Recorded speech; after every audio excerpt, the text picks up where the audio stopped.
Hello everybody, welcome to the instant match reaction. Liverpool have just been beaten at home by Manchester City by 4-1. That's a good noise, that's the right noise. I'm Ben Kelly, I'm joined by Chris. Chris, oh dear. What can you say? Where do you start, mate? I mean, you know, I suppose we can go through the game sort of chronologically, and obviously I've not spoken to you about the match and stuff, Ben, but first half we were really in it. Like we were debatably, but arguably the better side in the game, and I think we did really well. The first 10 minutes I thought City did really well, and then I thought we really came into the game and started to craft those opportunities and stuff, and you know, I think we sort of pressed them really highly, and there was none of that really second half, was there? But I think, you know, going into half time, I'm happy with the performance. Liverpool have raised the game from obviously what we saw last time out and stuff, and then the second half started and it was all for shit. It was, and you know, as I say, you know, I've not had the chance to speak about it yet, and my thoughts, I don't know whether they'll get much stick for this in the comments and stuff, but after the second half, you're right. I think Liverpool in the first half, I think we were much the better side, to be honest. And I think, you know, we created the odd few opportunities, and I think if we'd gone in a goal down, we would have been pretty hard done by, to be honest. Mm-hmm. But coming out second half, I thought Manchester City were just miles better than us, and I think the order of the day, and the first thing I want to do is give them the credit, because I thought, you know, 4-1 probably flatters them in the end, but I thought they absolutely deserved to win the game. The fourth goal is absolutely outstanding from Phil Foden, and overall I thought, you know, we couldn't deal with them. He made, I think I have had a little look into it. I said to you out there, I think he makes a tactical substitution at half time that frees Foden up, and I think it's a masterstroke from Pep Guardiola. I think it's a really, really good tactical tweak that allows Foden to get on the ball more, and it allows him to find more space a little bit deeper, and we didn't twig onto that quite as quick as we should have done, and that's what leads to the first goal. You know, Wijnaldum lets him go, you pointed that out, but overall we hadn't quite attuned ourselves to it, and then we're behind, we get back into it, but overall Manchester City are just better than us at the moment, and there's loads of reasons why we can go into all of that, and we have gone into all of that, and I could waste my breath spitting out all those reasons at the moment, but they're miles better than us, and sometimes that's how it is. And it was us last season. The season before that, we were level pegging. The season before that, the Centurions, they were miles better than everybody. And right now, unfortunately, it's on them. They've taken it to another level. It was always down. It was always going to be one team this season who would be able to, you know, rise above all the madness. And for a while, I actually thought that it might have been Man United. They might have been able to just take advantage of the weird situation that the season is.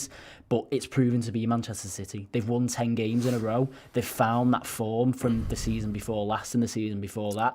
I just thought they were absolutely outstanding today. I get what you're saying. I disagree. I don't think they have taken it to a new level. I don't think they're even back at the level that they were 2 years ago. Or the Centurions. I don't think this side's that good. I don't think they're as good as Liverpool last season. And maybe Liverpool are well better than this City side for me. Like, they've taken advantage of what's going on in the league, and they deserve to be clear, and they deserve to beat us today.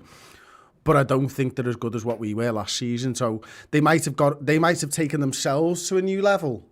But I don't think they've taken it to a new level. Maybe not. Maybe that's the wrong phrase, because I think that 18-19 in particular, the way that we pushed each other, and maybe that was the peak levels for both teams. And then, you know, Liverpool last season were very, very good. Yeah, that was maybe a step too far. But I think right now, I don't think it's unfair to say that City right now in this present moment compared to Liverpool right now in this present moment, City are just levels above us, I think. And that's right. And it's borne out in the league table, that, Ben. You're absolutely spot on with that type of stuff. And to be quite honest with you, you know, I think first half Liverpool deserved maybe to go in 1-0 up or whatever, and we were the better side. But second half, regardless of Alisson's mistakes, I don't think we were going to win that game, because I think City were better than us on the day. I think we struggled to deal with Foden, with Raheem Sterling, even Mahrez at times, although he wasn't quite as prominent as the other two players. I think for me, you know, I just don't understand how Liverpool seem to get the fullbacks in one-on-one situations with wingers in the defending sense, when every team we go up against doubles up on Mo Salah and Sadio Mane with midfielders. That for me is like where we lost that game, not being able to support Trent Alexander-Arnold in those one-on-one situations with Raheem Sterling, and yet the other end of the pitch, Zinchenko's got a midfielder dropping in Gundogan, or Rodri's over there, or if it's the other side, don't know. They just seem to be doing a much better job of being a team and defending as a team, rather than just leaving our fullbacks out to dry, which is what we seem to do every single week at the moment. Yeah, we've had a couple of super chats come in. Lewis Merritt, $4.99. A few words to describe Liverpool at the moment: clueless, slow, tired, sloppy. The worrying thing is that our confidence looks shot, hurt to watch. And yeah, I agree. And again, you know, there are loads of reasons for this at the moment, and we talked about them. And you know, I'm sure. It's not something that I want to waste my time on at the moment. I think it'll probably be discussed tomorrow. We both got the morning off, which is a positive. Super Bowl hangover, but they'll be incoming. But they'll be. I'm sure we'll further discuss the centre back problem, the midfield problem tomorrow. But yeah, at the moment, tired maybe is the word that I'd use to describe Liverpool at the moment, and maybe that's a reason that Manchester City looks so much better than us in the second half. Mate, you know, perhaps we'll run out of steam a bit. To be fair, Lewis, thank you for the super chat, mate. I just can't see that first half performance was any of those four words. That first half performance wasn't clueless, slow, tired, or sloppy for me. The second half one, yeah, absolutely. And you're right. I think our confidence does look like it's shot at the moment, and I think that's probably to do with the fact that they realise they're not the same team, and they're working just as hard, maybe in training, and they're working just as hard to put things right, but just things aren't going our way, and that's probably hurting their confidence. You know, Klopp made mention of it in his post-match against Brighton about the mental fatigue. That was then put to bed, I think, pretty well by Klopp in the pre-match press conference for Manchester City. But you know, mental fatigue, Alisson, probably fair today. Yeah. I mean, he shouldn't be tired, but then mentally he might be tired. Bad mistakes at a terrible time for Liverpool, and because of those mistakes, the game gets away from us. And in the last 15 minutes, they could have scored more. They might have just started playing the ball. I mean, I think they might have felt a bit sorry for us towards the end of the game. Potentially, yeah. We'll talk about Alisson a bit more in a minute. We've had another super chat from James Lynn, £5. Thanks very much. I've got a rant, but I don't want to upset faint fans. I need to rein it in, I think. Mate, yeah, I mean, if you subscribe to us, then we can put you in our Discord group. It's not a name that I recognise, to be honest. So if you want to have a little bit of a rant and a little bit of a conversation with us, buy a subscription and we'll get you in. And there's loads of good fellas in there that'll have a decent conversation with you if you want to rant. Yeah, Chris, I mean, you know, there's no real defending Alisson whatsoever. You know, I think that God Klopp didn't come out and say something daft. I mean, he picked up something on the... He did. He came out and said, the fucking cold feet thing. Yeah, and he said something about having cold feet. Excuses. But at least he didn't come out and say that he's been ill or anything like that, or anything more substantial. I don't think Klopp meant the cold feet thing as he physically have blocks of ice on his feet, yeah. But... you know, as a lad who's just been so good for us for so long, and, you know, it's one of those things that you've just got to put to one side, I think. You know, as I said, I think ultimately in the end, the mistakes mean that the scoreline does flatter City a little bit. I'm not sure it was a 4-1 game, but, you know, I did have a good think about it. I'm not quite sure that Alisson's made a direct error leading to a goal since Jesse Lingard, maybe in December 2018. That's as far back as I can remember. Somebody might be able to correct me, but it just shows how good he's been, and it's just something, you know, we've got to stand by him. He absolutely, and I don't think anyone, thankfully, is talking about that in anything more than it's just a few mistakes by a lad that doesn't make mistakes. And the one thing with the goalkeepers, and I remember going back to Pepe Reina with this, when you make a mistake and you're a top goalkeeper, you put it behind you, and that's what Alisson, generally speaking, has been able to do. He has made mistakes, like, you know what I mean? Does he make a mistake against Southampton last season? No, I think that was Adrian in goal. Was Adrian in goal, you're right, yeah. Season, so he has made mistakes, but when he makes mistakes, he just puts them behind him normally and carries on. And this time they seem to get on top of him, and I don't know that's because of everything else that's going on in Liverpool's world at the moment, and the form's not there and all that type of stuff, but he's still a top goalkeeper, still makes a really good save there first, isn't able to push it away, and obviously Gundogan's there to knock that one into the back of the net for them, but still a good save, he's still a good keeper, and we don't need to dwell on it. Alisson's fucked up today, he'll know he's fucked up today, he's let the side down today, he'll know he's let the side down today. Let's move on. Yeah, Liam Cox with a €10.99 super chat. Have a beer, lads. Better days ahead. Up the Reds. James Lynn with another super chat there. Can you see that? Yeah, can you just Discord? clear that up? I am subscribed. Yeah, if you're a club legend to the website, Ross should have sent you an email. If you're a club legend and you haven't had that email me, chris@theredmentv.com, and I'll sort that out for you. Yeah. So. Where do we look here? You know, 3 home losses on the bounce. It's first time since the 60s. 63, did they say? Is that it? Yeah, I haven't crossed that over tonight. 3 home losses on the bounce, top 4 race. It hurts. You know, at the moment, it doesn't look as if we're getting any better. I mean, you know, hopefully this time next week he throws in somebody like Kabak against Leicester. I'm not quite sure why Ben Davies was in the squad today. I mean, I don't know if anybody's heard anything, if he's injured or whatever. But you know, I think that Paul said this pre-game. He thinks that might be a nod to Phillips in his form. Yeah, which makes kind of sense to me. I did think it funny that you like in my head there's 2 right-sided centre halves on the bench there. I thought that was a little bit strange, but I think that's the thing. When you've got that many substitutes, you don't expect to have to use 2 centre halves in one game, do you? The subs were funny though, weren't they, Chris? I mean, you know, it's just something. Today, mate. Yeah, something you said, something you brought up actually beforehand, because the game's 1-1. We bring off Jones and Thiago and bring on Shaq and Milner. And, you know, you said in comms at the time that, you know, maybe he just thinks we're losing the midfield battle. And you know, we talked early on in the game, and as I said, I did it on the stats about their way that they put Cancelo in there. And it does give them an extra man in midfield. You know, the way he drops in, it not only allows Gundogan and Bernardo Silva to bomb on, but it literally gives them more numbers. So maybe he's thinking somebody like Milner, you know, to come in and with a little bit more experience might be able to manage that a little bit better.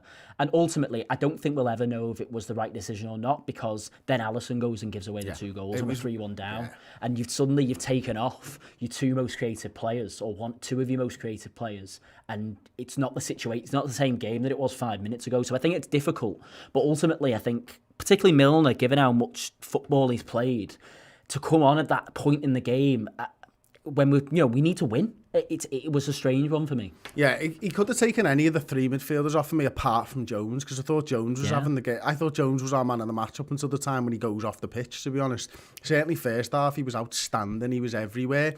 The big change that I saw in Manchester City was Cancelo stopped playing that sort of pseudo DM role second half and went to more of a right back role for me in the second half, and they sacrificed that body in the middle, and they started to build more down the wings and stuff like that. And I don't know whether that was what helped them to free up Foden or whatever. I didn't notice anything about Foden, but you know, for me, you know, taking Kurt Jones off was a mistake, quite frankly, and we'll never know if that mistake was a mistake because of what Alisson did, or if it was a mistake because he got his substitutions wrong, because Alisson's mistake makes the game go beyond us, and then we're not able to recover it once more like we did with the penalty for Mo and stuff like that. So James Milner's played a lot of football, didn't really do much. Akiri just didn't get into the game at all. And then Kostas Tsimikas comes on literally because we've got no, like, it's just time to give Robbo a rest because the game's completely done then. And Kostas Tsimikas is sat on the bench loads, and then I think Klopp was like, oh, well, now's the time you can get some minutes in your bloody legs, mate. Because it wasn't trying to win the fucking game or get a draw out of it. We were three down by then, I think. James Lim upgraded his membership to Club Legend. There you go. Good marketing. So, yeah, ultimately, if we just go back to that, you know, where does the season go from here now? I mean, you know, we're still struggling with numbers. I mean, as I said, hopefully once we release Henderson into midfield, because I think that will be the first thing that he does. I think particularly today, as I say, with the numbers that Manchester City could get into midfield, we really missed the energy. I think that was probably the first one. And I think as well, you know, with the way that Fabinho gave away that first penalty, I said this to you out there, I feel like a proper centre-back probably isn't as clumsy for the penalty in the first half. I feel like that's a type of tackle that a DM can make in midfield, and it's a type of tackle that you'd want your DM to be making in midfield, just those cheap little fouls that are easy to give away and break up the play. But he's clearly not a seasoned and disciplined centre back in that sense to know that he needs to pull himself away, you know, earlier there or whatever. He needs to be doing more. It's so much more crucial in that situation when you're a centre back to be giving away those types of fouls. Yeah, you're right, but up and down the country we do see centre halves give that penalty away where someone cuts inside all the time, and you're right. I mean, I think Fabinho left his leg there, which is the concerning part of that, but not to overthink it or anything. Like, you're right, in broad strokes he shouldn't be giving that penalty away there, but he might have given a goal regardless, and that giving that penalty away means that they don't score a goal in the end because Gundogan misses it. So it's a tough one, but I think all told him and Henderson were really good today, the two of them. there was no sort of, I wasn't thinking, oh, we need to get Kabak on here, other than just to get Jordan in midfield, like you were saying. That's the lad that we missed the most. We need him. I hope Klopp doesn't bring him in and put him in the 6, to be honest. Yeah. I really hope he comes back into the midfield and goes in the 8, and moves Thiago to the left-hand side of the 8s, and goes with Gini in the 6. To be honest, I really don't think that that's going to be an issue for too long, because I think assuming that we can get, I think the sooner the better.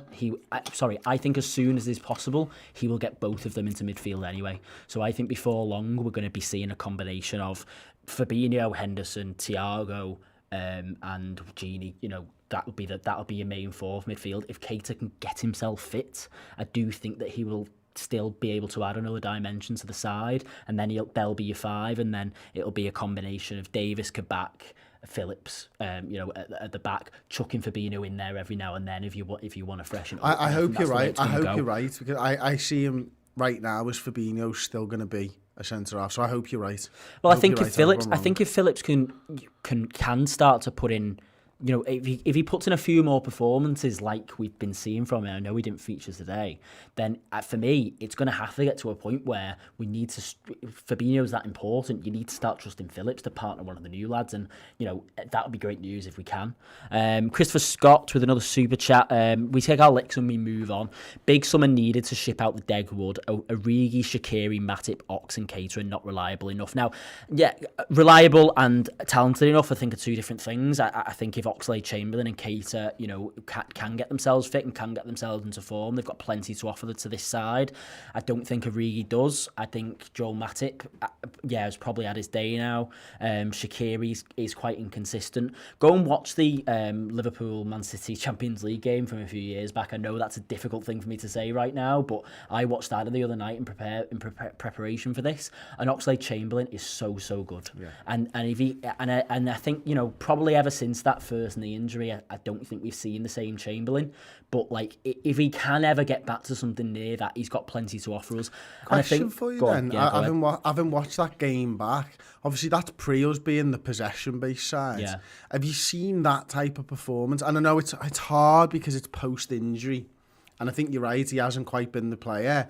But do you see that he's able to have that impact on the possession-based Liverpool side? I'd have to go back. I think there's probably a few performances sprinkled in there. And I've been going back through I've been going back through a few bits of our content recently for other reasons. Southampton at home last season was a game that I went to, and like in my post-match comments, I picked up that Oxlade-Chamberlain had played very well. I didn't watch the game back or anything, but like that was one in particular that I just happened to come across the other day. So I think there's been the odd sprinkle of performances, but if you just think about Chamberlain and the momentum that he was building up, probably from that City game in the league that season, in the January, up until that Roma game, the momentum that Chamberlain was building up, I don't think he has been able to or been given the chance, because, you know, you really got to take your opportunities when you get a shot in this side. He's just not been able to have the run of games to build up that momentum. But in regards to the big summer, I think, Christopher, it's all well and good trying to, you know, at the moment suggesting that we need a big summer, and we do need a big summer. I think we do need a couple of names. But at the moment, you know, all the shouts I'm seeing, Mbappe this, Haaland that, we'll just win the Champions League the other. And forget all that at the moment. Forget all of that. We need to focus on this season right now. We need to focus on finishing in the top 4, because somebody pointed out on Twitter the other day, you know, Jurgen Klopp can be a big fan of Kylian Mbappe. I think we're all a big fan of Kylian Mbappe. If Liverpool aren't a Champions League club next season, then it's not going to fucking matter. It doesn't matter when Jurgen Klopp, you know, we could finish 5th this season. I think Jurgen Klopp will probably stay, but that won't be enough at this point to bring in an Mbappe or a Haaland. We need to focus now. I'm almost at the point where I'm like, the Champions League still need to take a backseat, because we need to pick up our we need to pick up our form if you win in the Champions League. If you do, you're right. But can we win the Champions League? Not at all. So right now, it's all about getting the form recovered in the Premier League and seeing where we are in April. Because if we get through Leipzig, which is a big question in itself, we've got to travel all the way to Budapest now for the first leg of that, which I'm sure is something that Jurgen's not particularly happy about. But if we put that aside, okay, we get through Leipzig, we're in a quarter-final, we see where we are in April with the Champions League, but right now we are nowhere near good enough to be finishing in the top 4, and that's got to be the number one priority before you even start talking about big words. Mbappe. We're just not consistent. We can beat anyone on our day, but we're just not stringing consistent performances together, and we need to get this centre-half stuff sorted as fast as we possibly can, and I think Jurgen's known that since Virgil goes down, and obviously we've made those moves in the January window, and we've brought the centre-halves in. That, with a week's training, I expect us to have at least one of those centre-halves in for Leicester. I don't care who it is. And I don't care what team we're against. We've got a week's training and there's no midweek game, so that's more training than we've had in the middle of the week. Yeah, there's no excuses. Particularly for Kabak, who's supposedly a decent defender coming from one of Europe's top 5 leagues. Maybe Ben Davies is a little bit more of a risk against somebody like Jamie Vardy, but ultimately Kabak for me is, even though he's younger, it's probably, the one that you'd be looking to get. Yeah, Liverpool have had him on the radar for a long time, haven't they? So I think you've got to get him in with somebody, go through all those set pieces and everything else that we do, and make sure he understands the high line and everything else. Get him on the field, get Jordan Henderson back in the middle of the park, and let's get some semblance of the team that was unbeatable almost last season back together, because that's what Liverpool need to do. And you're right, let's look at it in April. Let's take each game as it comes. Let's go out there and put the best side out possible. Let's stop trying to... I get you've got to rest players. I do. I truly do. But also we need to get wins, and the next game's always going to be our most important in the league. Now we just need to get 3 points as often as we possibly can, and then hopefully we'll be in the top 4 and we can think about the Champions League and everything else. Right now, you're right. Getting Premier League form, getting form back into this side is the most important thing. What a shame. I think overall, just to round off, to sum up this season, the further along we go into it in the league, just feels like such a massive missed opportunity. That's my overriding feeling. Just the luck that we've had with the centre backs injuries, the all the circumstances around it, everything. Partly we've only got ourselves to blame because we're not playing well at the moment, but also I find myself in a daydream about what could have been, if we just kept everybody fit, if we just could get played ourselves. And I think actually, when we went through November and December with no centre-back still, or, with Joel Matip intermittently, it's actually, we probably overperformed in those few weeks. And I think, it's a testament really to how long hold on. Big wins against Wolves and Leicester, and, a tight win against Spurs and all of this, even the Spurs game last week. But it's all kind of unravelled. I hope that the fucking club and the players more specifically aren't thinking like that. Because that's a dangerous position for them to be thinking it's okay as a fan. Place. It's ours. If they're thinking like that, I'll be fucking seriously worried. Yeah. They need to be focused on getting the fucking win together, and we need to be focused on supporting. And that's why that's one of the many reasons that I'm not an elite footballer. But they won't be. That's the place for us and people on our show. But we'll wrap it up there. Liverpool beaten at home against Manchester City tonight. Thanks very much for watching, everybody. Tune in tomorrow. Go and subscribe to the website for the final word. Paul's going to be back with some guests, and we'll go into this game with far in a lot more detail. I'm going to try and shit out a stats and tactics show as well. I'm not quite sure where I'm going to start with that. I've got to go and start preparing for that. So all that'll be over on the website tomorrow. See you later. Goodbye. Thank you so much for watching the Redmen TV YouTube channel. Everything we do here is funded by our wonderful subscribers to the redmentv.com. Get over there, sign up and get amazing additional content, interviews, documentaries, mini-series, and of course additional pre and post match day content.